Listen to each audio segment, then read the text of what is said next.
तो हम लोग पढ़ते हैं एक नया transformation y is equal to integral part of f(x). ये ब्रैकेट ग्रेटेस्ट इंटीजर फंक्शन को इंडिकेट कर रहा है। तो अभी तो ये IIT के सिलेबस में नहीं है, लेकिन जब सिलेबस में आएगा तो इसे विशेष कर पढ़ना, और ये बहुत काम की चीज़ है अगर सिलेबस में हो तो ये इंटीग्रल पार्ट ऑफ f(x) कैसे लाते हैं? तो y इक्वल टू f(x) की ग्राफ खींच लो। तो एक एग्जाम्पल के लिए मैंने ये ग्राफ दिखाया जो y इक्वल टू f(x) है, तो उससे जो आउटपुट आता है वो हमेशा इंटीजर आता है। इसका मतलब y बराबर इंटीजर होगा। अब जैसे जैसे f(x) बदलता है वैसे वैसे इंटीजर्स बदलेंगे। तुम यहाँ पर एक बात ध्यान रखोगे, क्या ये वैल्यू कभी फ्रैक्शन आएगा? नहीं आएगा। इसलिए y इक्वल टू फ्रैक्शन कोई ग्राफ नहीं मिलेगा। जब मिलेगा तो y इक्वल टू इंटीजर मिलेगा। तो y एक्सिस पर हम लोग क्या करते हैं, इंटीजर मार्क कर लेते हैं। सबसे पहले जिसमें ग्रेटेस्ट इंटीजर फंक्शन लगा है उसे खींचने के लिए उसके अंदर के फंक्शन को ड्रॉ कर लो। तो मान लो ये ग्राफ है f(x) का, और ये जो f(x) की ग्राफ है इसमें हम बाहर से ग्रेटेस्ट इंटीजर फंक्शन लगा रहे हैं, तो y जो है वो इंटीजर बनकर आएगा। इसलिए इस y एक्सिस पर हम लोग इंटीजर्स मार्क कर लेते हैं। इसके लिए इंटरवल दिया रहेगा तुम्हारे प्रश्न में, थोड़ी देर बाद हम लोग देखेंगे एग्जाम्पल्स में। तो समझते एक जनरल केस के लिए हम लोग क्या करते हैं, इंटीजर्स ले लो। जैसे ले लेते हैं ये 1, ये 2, ये 3, ये 0। तो कौन से इंटीजर्स लिए जाए वो इसके साथ इंटरवल दिया रहेगा -1। सबसे पहले स्टेप में हमेशा याद रखोगे y एक्सिस पर इंटीजर्स मार्क कर लेना है। उसके बाद वो इंटीजर जो है उसके सामने कौन सा पॉइंट ग्राफ पर मिलता है वो तुम्हें देखना होगा। इसलिए इंटीजर से होकर हॉरिजॉन्टल लाइन या parallel to x axis dotted line खींचते हैं हम लोग। जैसे ये 0 है तो 0 से ये लाइन खींचा, वो यहाँ काटा। -1 से खींचा, वो यहाँ काटा। 1 से खींचा, वो यहाँ काटा। 2 से खींचा, वो यहाँ काटा। 3 से खींचा, वो यहाँ काटा। तो सेकंड स्टेप में क्या करते हैं, y एक्सिस पर जो इंटीजर्स हमने लिया है उसके सामने ग्राफ पे कौन सा पॉइंट आ रहा है उस पॉइंट को पता करते हैं। अब जब पॉइंट है तो पॉइंट के 2 कोऑर्डिनेट्स होते हैं, एक x और एक y कोऑर्डिनेट। तो y कोऑर्डिनेट इस पॉइंट का पता है तुम्हें 3, इसका पता है 2, इसका 1। लेकिन इसकी x कोऑर्डिनेट क्या होगी ये तुम्हें निकालना होगा। तो x कोऑर्डिनेट निकालने के लिए तुम्हें क्या करना होगा, यहाँ से निकालना होगा। जैसे f(x) 1 के बराबर कब होता है, यहाँ देखो ये 1 हो रहा है, इस पॉइंट पर f(x) 1 है। तो f(x) 1 के बराबर कब होता है, तो f(x) इक्वल टू 1 कर दो, तुम्हें खुद ही x की कोई वैल्यू मिलेगी। मान लो जो x की वैल्यू आती है उसे हम x1 कह लेते हैं। तो ये हो गया तुम्हारा x1। ये निकाल लेना होगा। 0 के करस्पॉन्डिंग जो ये पॉइंट है इस पर x की कुछ वैल्यू आएगी, उसे तुम f(x) बराबर 0 करोगे, मिलेगा। मान लो x0। ये 2 कब हुआ, तो f(x) बराबर 2 लिखोगे और उसको सोल्व करोगे तो तुम्हें वैल्यू मिलेगा। मान लो हम इसको x2 कहते हैं। उसी तरह से ये x3 हो गया। -1 कब हुआ, तो उसकी वैल्यू को कुछ मान लो x1 डैश कह देते हैं। इतना पता कर लेना होगा। उसके बाद हम ग्राफ में चाहो तो एक रट सकते हो, रटो ऐसे कि जो कोई भी इंटरसेक्शन पॉइंट तुम्हें दिखाई दे वहां से राइटवर्ड ग्राफ खींच दो पैरेलल टू x एक्सिस। मतलब जैसे अगर 2 से करना है तो इस पॉइंट का, इस पार्ट का इंटीग्रल पार्ट जो है उसके लिए यहाँ पर कलम रखो और दाईं ओर बढ़ती चले जाओ, और जैसे ही हायर इंटीजर मिलता है उसके ठीक नीचे पहुंचकर यहाँ एक ब्लैंक बना दो। ये हुआ, तुम इसे रट लो। जब ऐसा इंक्रीजिंग फंक्शन होगा तब तक ऐसा कर सकते हो। डिक्रीजिंग फंक्शन अगर होता तो ग्राफ यहां शुरू करते और बाईं ओर बढ़ते, उसे मैं थोड़ी देर बाद दिखाऊंगा। लेकिन ये रटना बहुत अच्छी बात नहीं है, क्योंकि कभी कभी ये मेथड फेल करता है। तो हमें बेहतर होगा कि कॉन्सेप्ट वाइज काम करें। तो कॉन्सेप्ट वाइज काम करने के लिए तुम इस तरह लो, मान लो इस पॉइंट को हम A कहते हैं और इस पॉइंट को B कहते हैं।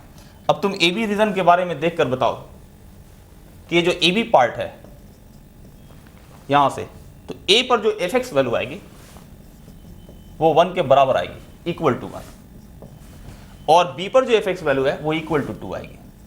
और बीच में कोई पॉइंट लो, जैसे इसकी पॉइंट लो, ये पॉइंट लो, तो इसकी जो y कोऑर्डिनेट है वो 1 से तो ज्यादा आ रही है। देखो ये 1 है, 1 से ज्यादा आ रही है, लेकिन 2 से कम आ रही है। इसे मैं लिखता हूं 1 less than equal to x less than equal to 2।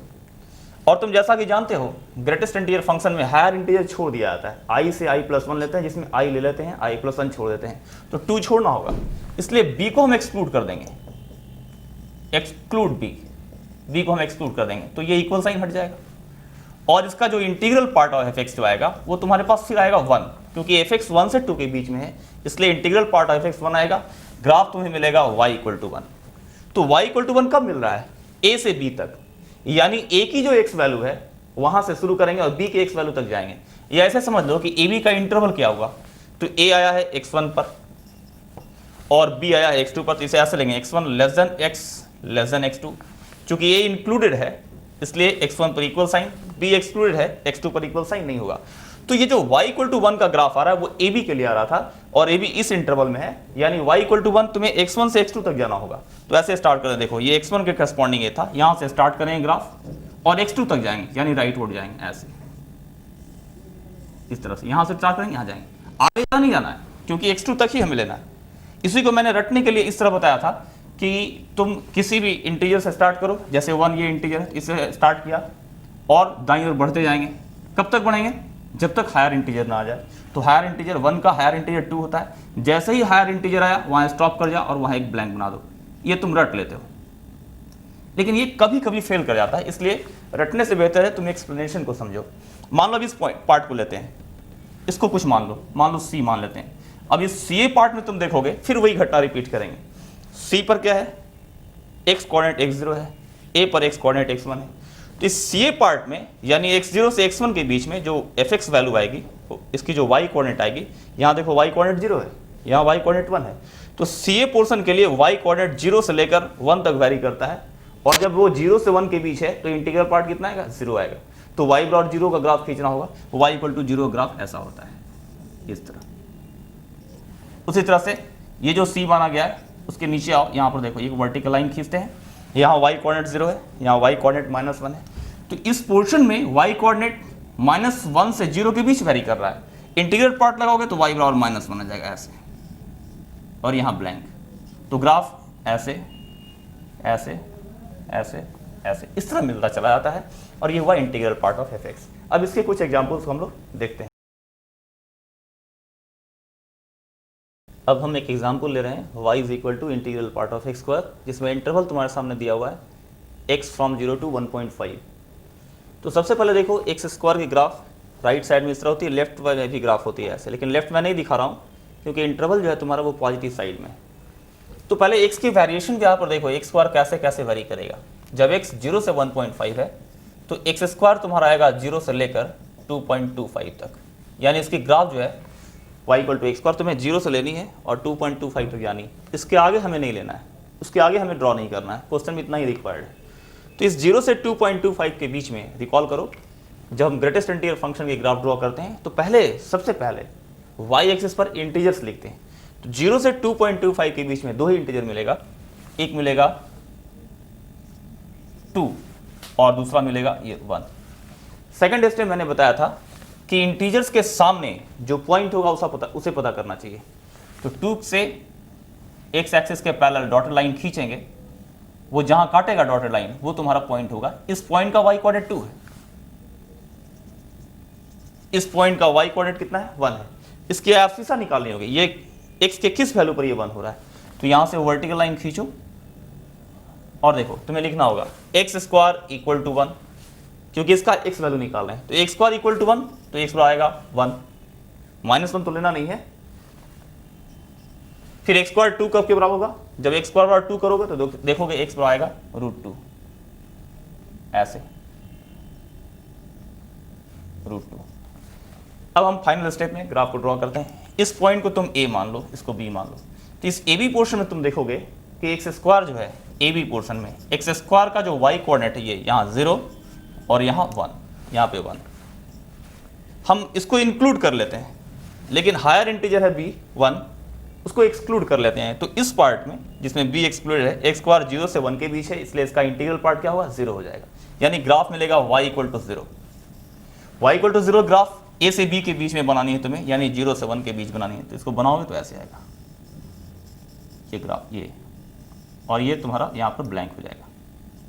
उसी तरह से अगर इस पॉइंट को c मान लो, BC पॉइंट, BC पोर्शन, तो b पर y कोऑर्डिनेट 2, b पर y कोऑर्डिनेट 1, c पर y कोऑर्डिनेट 2। तो 1 से 2 के बीच में ये एक्स स्क्वायर वेरी कर रहा है, और इसका इंटीग्रल पार्ट क्या हो जाएगा? y equal to 1। तो y इक्वल टू 1 ड्रॉ करते हैं, लेकिन c के नीचे आकर रुक जाना होगा, इससे ज़्यादा नहीं जा सकते, क्योंकि c से जैसे ही आगे बढ़ते हैं उसका इंटीग्रल, इसका y वैल्यू 2 से ज़्यादा हो जाता है। फिर 2 से 2.25 के बीच जो है ये पोर्शन, इसका y इक्वल टू 2 आ जाएगा ऐसे। लेकिन यहाँ ब्लैंक नहीं दिखाएं क्योंकि ये 3 इंटीजर नहीं है। अगर ये 3 होता, मतलब √3 तक हम ग्राफ खींचते, तो ये 3 होता और 3 होता तो फिर यहाँ ब्लैंक आता। इस प्रकार ये एग्जाम्पल कंप्लीट हुआ। अब हम लोग देखेंगे एक example, integral part of log x base 2 in the interval half to 4।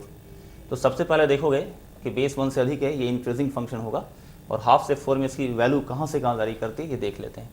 तो log x base 2 log half base 2 से log 4 बेस 2 के बीच वेरी करेगा।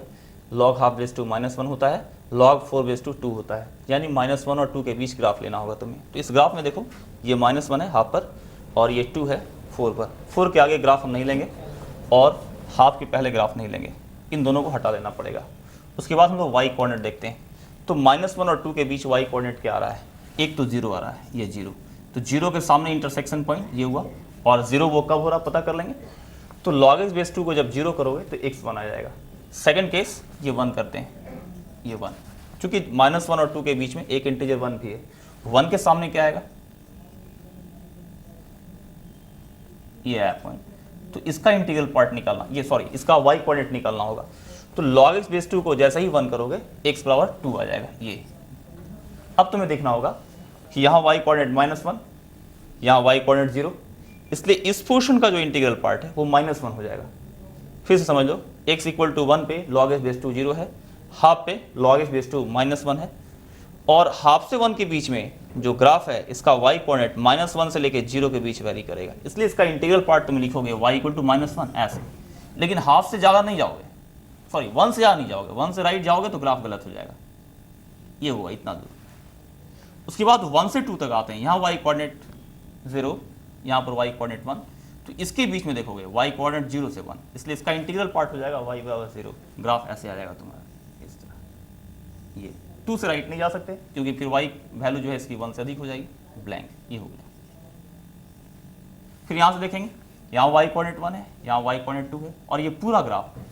ऑलवेज याद रखोगे कि 2 कंसेक्यूटिव इंटीजर्स के बीच ही हम लोग डिस्कस करते हैं, तो 1 से 2 के बीच हो रहा है, 3 तक नहीं जाओगे। तो ये आ जाएगा इस तरह से, इसका इंटीग्रल पार्ट ऐसा आएगा y इक्वल टू 1, ये तुम्हारी ग्राफ हो गई। इस प्रकार ये log x बेस 2 का ग्राफ जो है तुम्हारा कंप्लीट हुआ। लेकिन इसमें एक काम और देखोगे कि इससे एक बहुत बढ़िया एप्लीकेशन बता देते हैं तुमको, कि तुम्हें अगर डेफिनेट इंटीग्रेशन में ये सवाल इस तरह दिया जाए कि integral part of log x base 2 dx half to 4, इसकी वैल्यू निकालो। तो जैसा तुम्हें बताया गया था कि a से b तक fx dx अगर इंटीग्रेट किया जाए, integration a to b fx dx, तो ये बतलाता है कि fx ने x एक्सिस के साथ क्या एरिया बनाई है from the line x equal to a to x equal to b। तो इस तरह हम ये देखें कि ये एरिया हो रहा है हाफ से लेकर 4 के बीच में, फंक्शन और x एक्सिस के बीच में।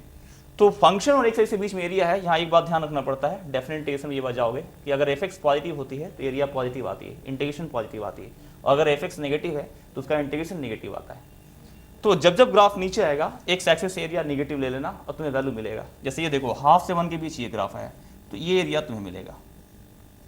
1 से 2 के बीच में यही ग्राफ है, और ये ग्राफ x एक्सिस से कोई एरिया नहीं बनाया क्योंकि x एक्सिस से कोइंसाइड कर गया। फिर 2 से 4 के बीच में, 2 से 4 के बीच में ये ग्राफ आ रहा है, और ये तुम्हें ये एरिया बनाएगा x एक्सिस के साथ। तो तुम एरिया कैलकुलेट कर लो, मेंसुरेशन से एरिया कैलकुलेट कर सकते हो। ये एक रेक्टेंगल है, ये है लेंथ हाफ, ये है लेंथ 1, तो इसका एरिया आ जाएगा हाफ इंटू 1 हाफ। लेकिन चूंकि ये x एक्सिस नीचे है इसलिए इसको हम माइनस हाफ लिखेंगे, नेगेटिव ये लिखेंगे बराबर माइनस हाफ। फिर 1 से 2 के बीच में एरिया नहीं बन रहा है, 0। फिर 2 से 4 के बीच में देखते हैं, इसके y कोऑर्डिनेट 1 है और ये 2 है, इसलिए एरिया है 2। तो कुल मिलाकर वैल्यू आया 3/2। इस प्रकार इस डेफिनेट इंटीग्रेशन को, जो एक कॉम्प्लिकेटेड टाइप का एक्सप्रेशन दिखता है, हम ग्राफ की मदद से एरिया निकाल सकते हैं, इसका इंटीग्रेशन निकाल सकते हैं। एक और एग्जाम्पल हम देखते हैं, y is equal to integral part of 2 into e power minus x. तो e to the power minus x की ग्राफ तुम पढ़ चुके हो, इस तरह होती है। E to the power x खींच लेते हैं, ई टू पावर एक्स, और वाई एक्सिस में रिफ्लेक्शन लेते हैं, ये हो गया e to the power minus x. 2 multiplied है आउटसाइड, तो ये ग्राफ जो है ट्वाइस रेज कर जाएगा, इसलिए ये जो ग्राफ हुआ ये हुआ 2 into e to power minus x. तो इसमें हमें इंटीग्रल पार्ट लगाना है। इस ग्राफ को मैंने यहाँ दिखाया ये, और बाएं साइड नहीं लेंगे क्योंकि इंटरवल 0 टू इन्फिनिटी दिया हुआ है, लेफ्ट वाला हटा देंगे। फिर देखो, x टेंडिंग टू इन्फिनिटी पर ये ई पावर माइनस एक्स 0 हो जाना चाहता है, ग्राफ ऐसा है तुम्हारा। तो ये पूरी ग्राफ इसकी y कोऑर्डिनेट 0 से 2 के बीच वेरी करती है, 2 तक पहुंचती है। तो 0 और 2 के बीच में कौन सा इंटीजर होंगे, सिर्फ एक इंटीजर होगा, वो है तुम्हारा y इक्वल टू 1। 1 कब होगा ये पता कर लो। तो इसके लिए fx जो है 2 into e power minus x, इसे तुम 1 के बराबर कर लो, तो e to e power minus x half आएगा, और x का वैल्यू जो है वो आ जाएगा ln 2। तो ये जो पॉइंट है तुम्हारा ये हो गया ln2। अब तुम ग्राफ खींचो, इसका y कोऑर्डिनेट 1 है, इसका y कोऑर्डिनेट 2 है और ये डिक्रीजिंग ग्राफ है।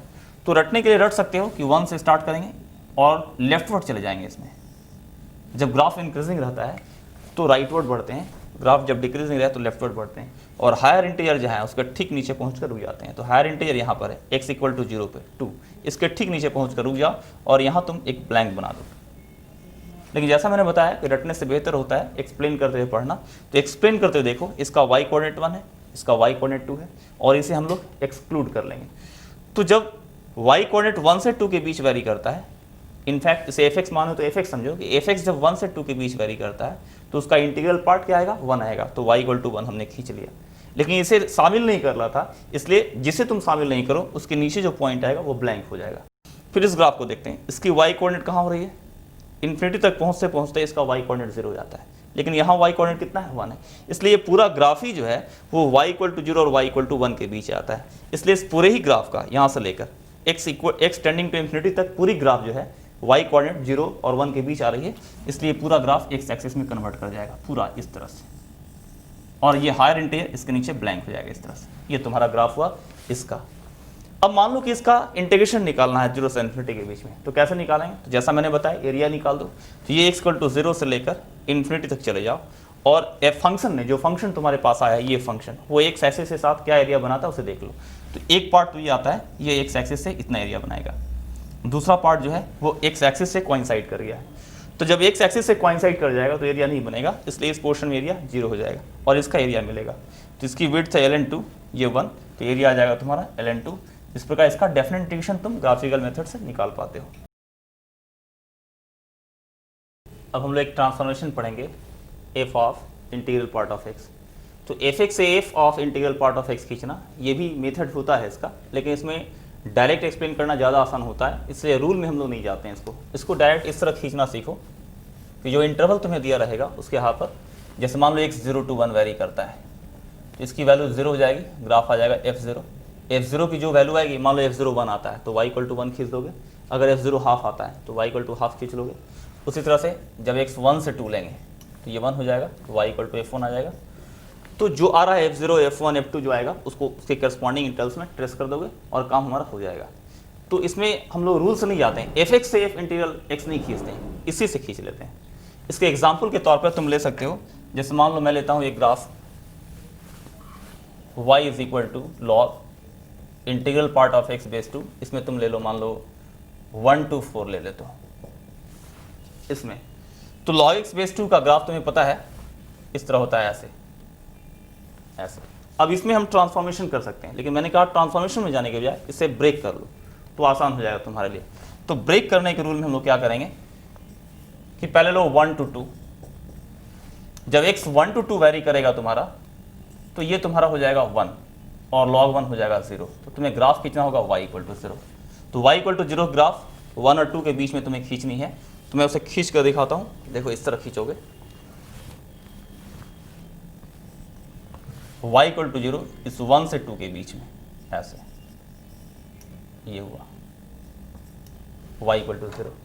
फिर अगर तुम 2 से 3 लेते हो तो ये 2 हो जाएगा, log 2 बेस 2 1 हो जाता है। और उसके बाद y इक्वल टू 1 की ग्राफ खींचो, y इक्वल टू 1 2 से 3 तक हम लेंगे, ये 2 से 3 तक y इक्वल टू 1। उसके बाद जब हम 3 to 4 जाते हैं तो इंटीग्रल पार्ट ऑफ x जो है वो 3 हो जाएगा और ग्राफ मिलेगा log 3 बेस 2। इसकी वैल्यू 1 से ज़्यादा लेकिन 2 से कम होगी, मान लो ये है log 3 बेस 2। इसका ग्राफ तुम्हारे सामने ऐसा आएगा,